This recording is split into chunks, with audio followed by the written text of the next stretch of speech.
ઓમ પરમાત્મને નમઃ. અધ્યાય 8 અક્ષર બ્રહ્મયોગ.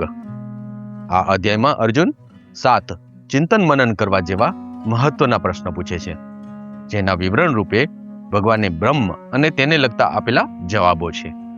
બ્રહ્મ એટલે સગુણ, સાકાર, અવિનાશી તત્વ, જેનો નાશ નથી, એ સચ્ચિદાનંદ પરમાત્મા બ્રહ્મ છે. પરબ્રહ્મ નિર્ગુણ, નિરાકાર, જેને કોઈનો આધાર જરૂરી નથી, પણ બધાનો આધાર છે અને માયાપતિ છે. શરૂઆતમાં સગુણને પકડી સ્થૂળથી એટલે કે મૂર્તિ પૂજાથી આગળ સૂક્ષ્મ રૂપે નિરાકાર રૂપે જવાનું છે. પરમ એટલે શ્રેષ્ઠ રૂપે પરમાત્મા. સરળ ભાષામાં સર એટલે કે શરીર. શરીર ક્ષર છે, નાશવંત છે, અને અક્ષર એટલે કે આત્મા. આત્મા અક્ષર અવિનાશી છે. બીજું સ્વભાવ એટલે હું અને મારી જોડે જોડાયેલ આત્મતત્વ, જેનાથી મારું શરીરનું હોવાપણું ફલિત થાય. આમ પોતાનું મૂળ સ્વરૂપ એવો શુદ્ધ આત્મા એટલે જ સ્વભાવ, અને તે સ્વભાવ તે જ અધ્યાત્મ. નિરંતર આત્મભાવમાં રહેવું તે અધ્યાત્મ. કર્મ. કર્મ એટલે સકામ કર્મો, જેનાથી પુનઃજન્મ થાય છે. જીવોના ભૌતિક શરીરનો વિકાસ થવાની પ્રક્રિયા સાથે સંકળાયેલા કાર્યોને કર્મ અથવા સકામ કર્મ કહે છે. અધિભૂત એટલે કે સંસારમાં દ્રશ્યમાન નાશવંત પદાર્થ તે અધિભૂત છે. જેમ કે શરીર ષડવિકાર વાળું છે. જન્મ થવું, મોટા થવું, ઘડપણ અને અંતે મૃત્યુ. અધિદેવ પુરુષ અધિદેવ છે, દેવી દેવતા અધિદેવ છે. અધિયજ્ઞ.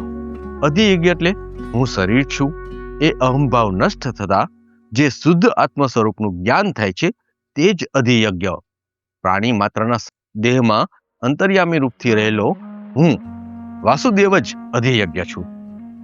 અંતર્યામી એટલે કે પરમાત્મા દરેક વ્યક્તિગત આત્મા પાસે તેના સર્વ કાર્યોના સાક્ષી તરીકે બિરાજે છે અને સ્વતંત્ર રીતે વર્તવાની છૂટ આપે છે, તેમજ સાક્ષી ભાવે નજર પણ રાખે છે. હવે આપણે જોઈએ અંતકાળે પરબ્રહ્મની પ્રાપ્તિનો ઉપાય. જે માણસ અંતકાળે મને જ સ્મરણ કરતો કરતો શરીર છોડે છે, એ મારા સાક્ષાત સ્વરૂપને પામે છે. પરંતુ અંતકાળે પરમાત્માનું સ્મરણ થવું સહેલું નથી, ચિત્ત શુદ્ધિ જરૂરી છે. માણસ અંતકાળે જે ભાવથી સ્મરણ કરતો શરીર છોડે છે, તેને જ પામે છે, કેમ કે સદા તે જ ભાવથી ભ્રમિત રહ્યો છે. તેથી જ કોઈ વસ્તુ કે વ્યક્તિમાં તેટલી આસક્તિ કે વળગણ ન કરવું કે જે અંત સમય સુધી છૂટે નહીં અને દઢ વાસના બની જાય. આ દઢ વાસના જ અંત સમયે જીવ સાથે જાય છે. જેમ કે ભરત જેવા ઋષિને હરણમાંની આસક્તિને લીધે હરણ યોનિમાં જન્મ મળ્યો. આનો ઉપાય પણ ભગવાન કહે છે. ભગવાન કહે છે કે સર્વેષુ કાલેષુ મામનુસ્વર, સર્વકાળે મારું જ સ્મરણ કર. કબીર પણ કહે છે શ્વાસ શ્વાસ પે રામ કહો, વૃથા શ્વાસ મત ખોય, ના જાને યા શ્વાસ કો આવન હોય ના હોય. મન બુદ્ધિ ભગવાનને સોંપવા. હું જે કાર્ય કરું છું તે ભગવાનના રાજીપા માટે કરું છું, તે સ્મરણ નિરંતર મનમાં રાખો. ભગવાન ચિંતન માટેના સ્વરૂપો પણ જણાવે છે. ભગવાન સર્વજ્ઞ છે, તેથી જ મારા માટે જે કરશે તે યોગ્ય જ કરશે. ઈશ્વર અનાદિ છે, જેનો આરંભ, મધ્ય કે અંત નથી, સર્વકાળે એક સ્વરૂપે છે. ભગવાન અનુકૂળ શાસન કરનાર છે, દરેકને કર્મ પ્રમાણે ફળ આપનાર છે. ભગવાનનું સ્વરૂપ સૂક્ષ્માતિ સૂક્ષ્મ છે, તેથી તે દ્રશ્યમાન નથી. ભગવાન સર્વસ્વ ધાતારમ છે, સર્વનું ધારણ પોષણ કરનારા છે. પરમાત્મા નિરાકાર છે, પરમાત્માના ગુણોનું મહિમાનું ચિંતન કરવું. પરમાત્મા આદિત્ય વર્ણમ છે, આદિત્ય એટલે કે સૂર્ય જેવા તેજસ્વી વર્ણના છે. પરમાત્મા જ્ઞાન સ્વરૂપ આત્મ સ્વરૂપે આપણામાં જ છે. આત્મભાવ આત્મચિંતન તેથી કરતા રહેવું. ભગવાન હવે જણાવે છે કે ચિંતન કેવી રીતે કરવું. અંતકાળે યોગ બળથી બે ભ્રમરોની મધ્યમાં પ્રાણને સારી રીતે સ્થાપ્યા પછી નિશ્ચય મનથી સ્મરણ કરતા કરતા એ દિવ્ય પુરુષ પરમાત્માને જ પામે છે. મૃત્યુ પરમાત્માને મળવાનો મહોત્સવ બની જાય છે. ભગવાન જણાવે છે યોગી પરમ ગતિને કેવી રીતે પામે છે. જે યોગી ઇન્દ્રિયોના દ્વારોને રોકીને મનને હૃદય પ્રદેશમાં સ્થિર કરીને પ્રાણને બે ભ્રમણની મધ્યમાં સ્થિર કરીને તથા બાહ્ય વિચારોનું સ્મરણ છોડી દઈ યોગની ધારણામાં સ્થિર થઈને જે માણસ ઓમ એ એક અક્ષર સ્વરૂપ બ્રહ્મને ઉચ્ચારતો તથા તેના લક્ષ્યાર્થ રૂપે મારું પરમાત્માનું સ્મરણ કરતો રહીને શરીર છોડીને જાય છે એ માણસ પરમ ગતિ પામે છે. ઓમ એ નિર્ગુણ નિરાકાર પરબ્રહ્મનું શબ્દ સ્વરૂપ છે. ઓમ નિર્ગુણ નિરાકાર પરમ શક્તિનું પણ સ્વરૂપ છે. ઓમ બ્રહ્મ શ્રી કૃષ્ણ જુદા નથી. જે માણસ અનન્યચિત થઈને સદાય નિરંતર મુજ પુરુષોત્તમને સ્મરે છે એ નિત્ય નિરંતર મારામાં જોડાયેલા યોગીને માટે હું સુલભ છું, એટલે કે સહજ રીતે મળી જાઉં છું.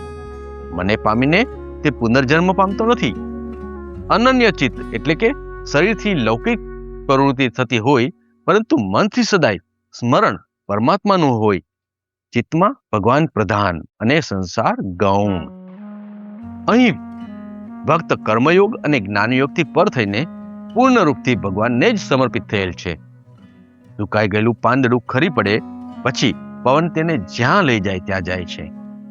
મીરાના શબ્દોમાં કહીએ તો રામ રાખે તેમ રહીએ ઉદ્ધવજી.